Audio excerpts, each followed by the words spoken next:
Programação habitual.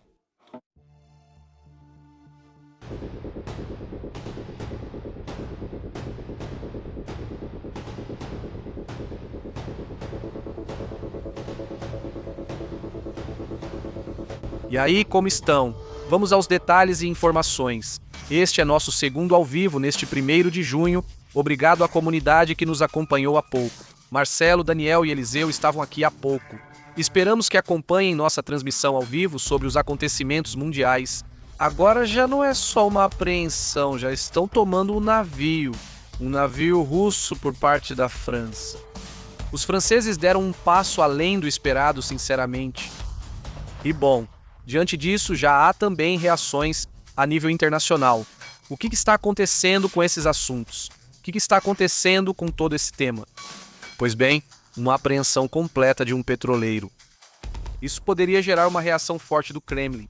De fato, já há uma reação do Kremlin e, bem, as coisas estão esquentando entre a OTAN e a própria Rússia.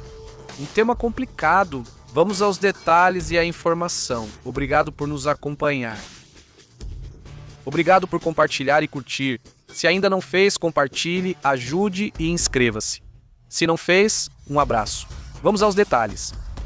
Olhem, começamos com a imagem, certo? Com uma imagem que também surpreendeu. Esta imagem, vejam. Aí estamos vendo o petroleiro, aí estão os helicópteros e os franceses entrando mesmo e tomando o controle do petroleiro e levando o petroleiro.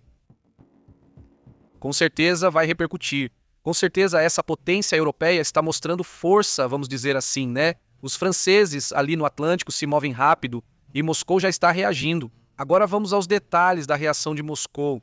Mas a França anunciou que apreendia completamente o petroleiro Tagor.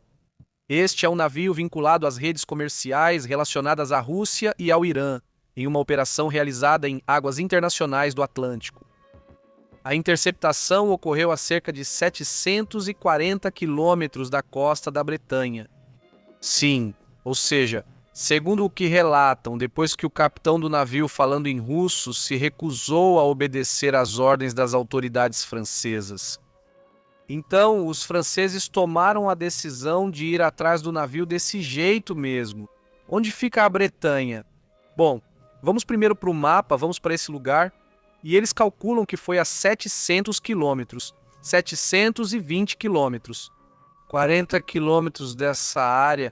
Então vamos fazer uma medição aqui só para calcular onde isso aconteceu. Nos 700 que dissemos 40 quilômetros.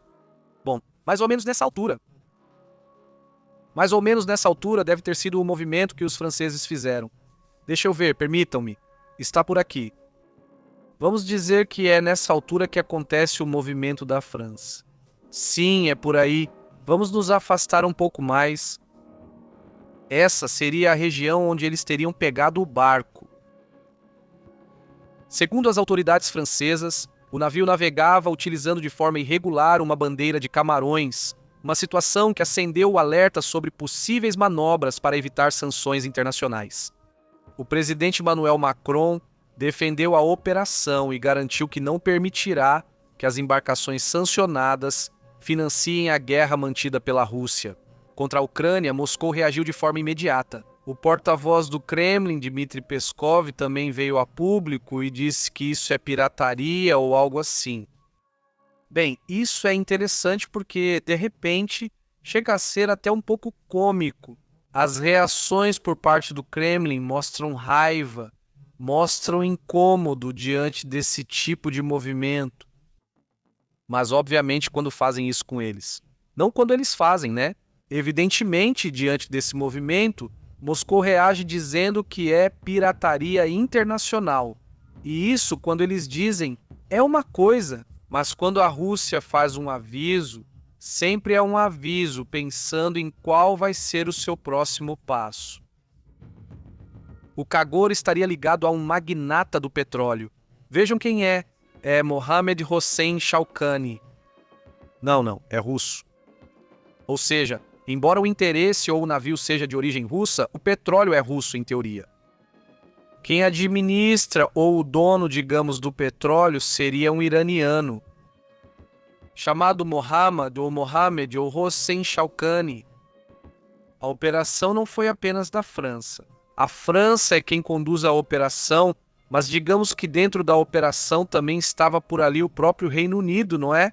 Também é outro assunto que não foi muito comentado, mas o Reino Unido também esteve operando ali nessa coordenação. A operação teve apoio do Reino Unido e parceiros europeus, evidenciando coordenação estreita para perseguir a chamada Frota Fantasma Russa. A França já havia abordado outros navios suspeitos desde setembro, mas desta vez, devido à resistência do capitão e pelos supostos vínculos simultâneos com interesses russos e iranianos, a promotoria francesa abriu uma investigação criminal contra Ius pela incapacidade do navio de mostrar adequadamente sua nacionalidade.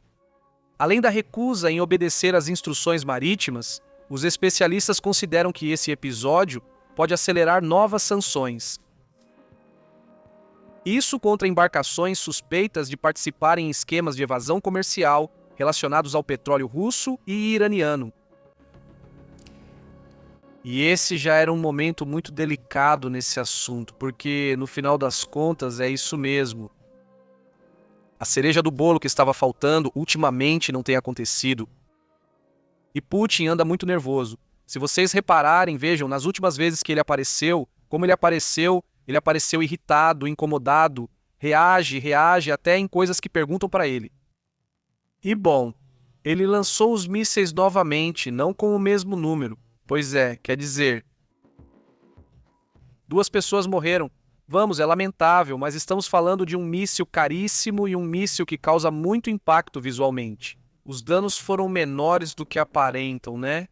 A reação, quando você já está naquele modo de desespero para mostrar algo, também começa a ser uma demonstração de fraqueza. E diante disso, os riscos desse tema da Rússia são que haja reações exageradas, que haja sabotagens, que ocorram coisas de guerra híbrida, que talvez já não estejam no mesmo nível de antes. Há uma necessidade agora da Rússia de mostrar força e é preciso ficar muito atento a isso, porque costuma ser assim as suas reações. Agora, se é que agora você tem capacidades, teremos que ver, porque é preciso lembrar que há algo internamente que também foi mostrado, que há um descontrole. Eles não estão seguindo as ordens dos russos e estão dourando a pílula para os generais. Ele fala de Vladimir Putin para que ele se acalme, ou seja, lá no ISW, que é esse órgão de análise, basicamente forense, digital e militar, no qual o que eles fazem é revisar o Instituto para a Guerra em Washington, que é uma organização não governamental. Não, o que eles fazem é analisar profundamente como estão os conflitos, certo? Com base em informações de inteligência, satélites e vazamentos, etc. Não é? Bom, de acordo com os dados deles, o que se pôde observar é que generais russos mostravam mapas falsos para Putin sobre os avanços que eles tinham conseguido. Não é a primeira vez que isso acontece, só que desta vez foi descarado demais. Tem cidades que Putin acha que já foram tomadas e não é assim. Então, enquanto isso continuar, Putin vai continuar na dele, mas chama a atenção que eles estão chegando a um nível já muito descarado nesse sentido. Ou eles mentem. Os generais têm tanto medo dele que preferem dar esse tipo de informação que pode ser falsa. Ou dão esses dados só para mantê-lo calmo, enquanto eles sabem que a operação está indo em outra direção. Se a França conseguir manter o controle total desse navio e se forem encontradas irregularidades adicionais, poderíamos estar falando de um precedente muito diferente, no qual talvez a França comece a apreender esses navios de uma forma mais intensa. Vai depender de quais irregularidades forem encontradas, né? Isso vai influenciar muito, né? Mas já aconteceu antes. Quando essas coisas acontecem, ocorre aquele típico incidente em que os dutos, os cabos submarinos, são rompidos. Isso já aconteceu. Por quê? Por exemplo, isso aconteceu na região do Mar Báltico, com cabos, seja de transporte de energia elétrica entre a Estônia e a Finlândia. Ou também dutos que têm a ver com o tema da internet para essas regiões do mundo, certo? Então, esses países da OTAN, basicamente, não é? Fique atento a esse assunto também.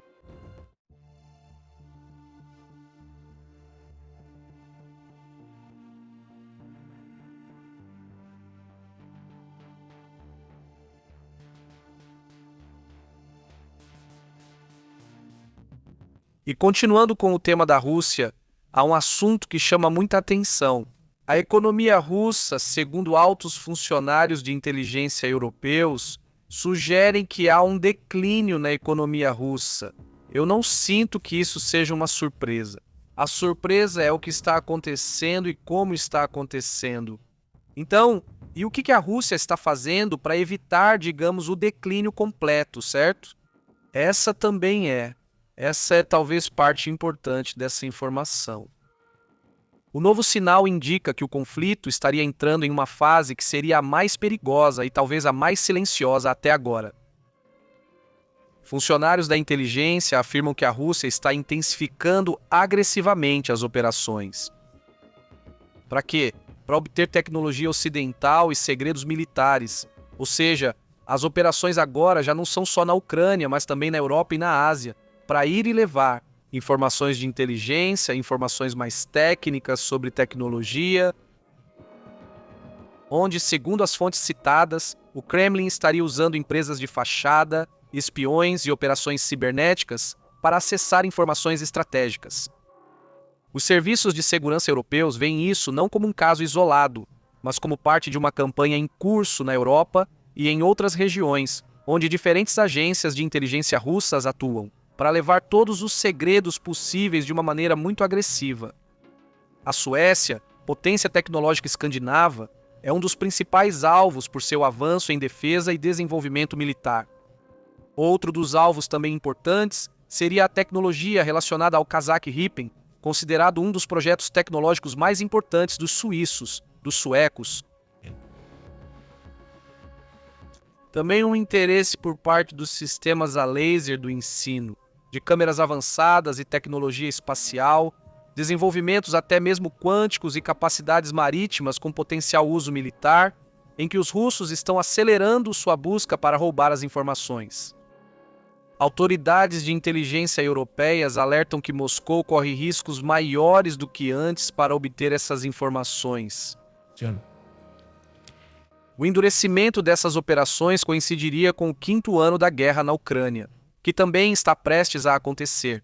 Segundo os relatórios financeiros, indicam que o déficit do orçamento russo está aumentando cada vez mais.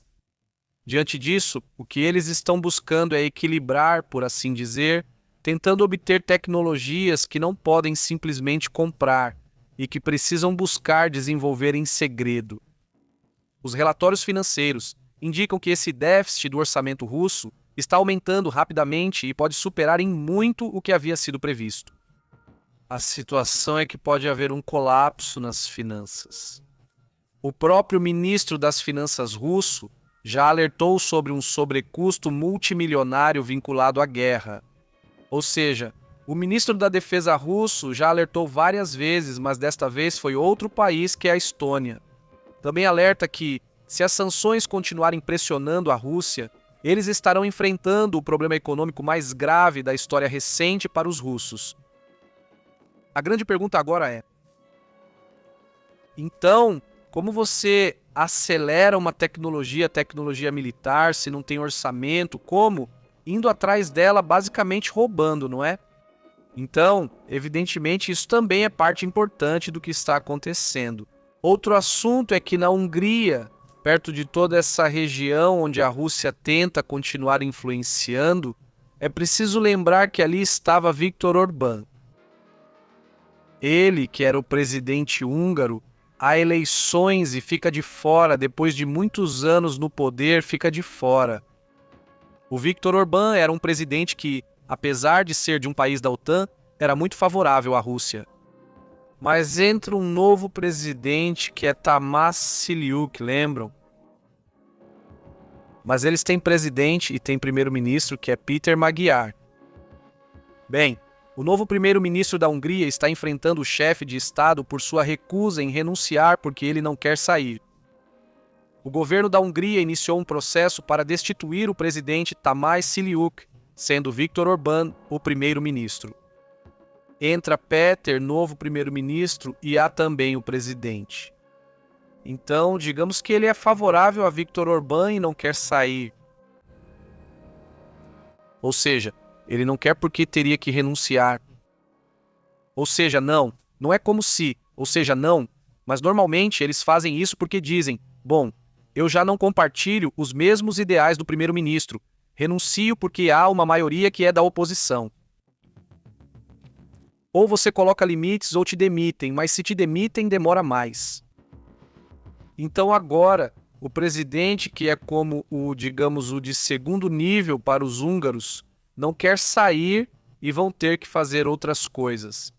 Segundo o que foi anunciado hoje, na segunda-feira foi feita uma coletiva de imprensa, aparece o primeiro-ministro Péter Magyar, o novo primeiro-ministro, e ele basicamente dá um ultimato ao presidente para que abandone o cargo, não é? Eles já fizeram de tudo, ou seja, o governo que está saindo, onde está Viktor Orbán e todos eles, já fizeram de tudo.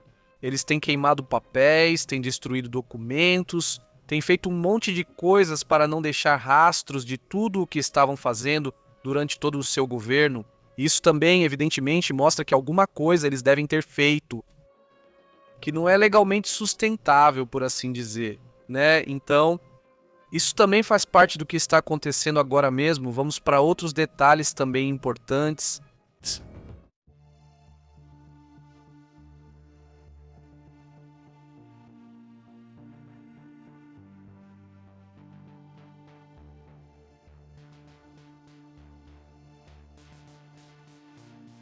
Vamos a outros assuntos também interessantes do que ocorre no mundo. Deixe-me contar para vocês que agora mesmo eles já estariam reagindo. Wall Street e o petróleo estão reagindo ao que está acontecendo nessa ruptura das negociações. O barril do petróleo já está acima dos $100 e eu acho que vamos acompanhar isso praticamente o dia todo, né? O petróleo está se mantendo acima dos 100, pelo menos até agora não passou dos 101, mas eu imagino que isso já deve ser uma preocupação importante, né? Enquanto isso, o dólar em relação ao euro, por exemplo, está em 0,86, ou seja, o dólar não está nem mal nem bem, né? Ou seja, após a queda que ocorreu desde o início do governo Trump, né? Que é essa queda, olha, essa é a queda, então ele continua em baixa, né? Ou seja, o petróleo tenta se recuperar e o dólar com tudo isso, mas essa queda tem bem mais ou menos a entrada do Trump, basicamente. E em relação ao peso mexicano, vejam só, o peso está forte, o dólar chegou a ser cotado a 21,32. Sim, desde que começou a queda do dólar em relação ao peso, agora está em menos de 18%. Menos de 18 desde então. Vamos ver a data aproximada, março de 2025, agora março de 2025, ou seja, um pouco mais de um ano. O dólar perdeu 18%. Quase um quinto do valor do dólar perdeu valor em relação ao peso, né? Ou seja, o peso está forte nesse sentido. Isso também chama atenção, evidentemente, muita gente que vem dos Estados Unidos para viver aqui, e cada vez são mais, é muita gente. Eles ficam surpresos porque dizem, olha, eu vim pensando que o dólar ia dar para tudo e agora não dá mais. Porque, bem, não é assim. E aí o pessoal que manda remessas também diz, olha, eu mando remessas, mas não é suficiente porque o dólar já não vale tanto. Então, bem, é positivo para algumas coisas, mas também negativo para outras, né? Então, evidentemente, faz parte do que está acontecendo neste momento, não é? E bom, vamos rapidamente aos comentários.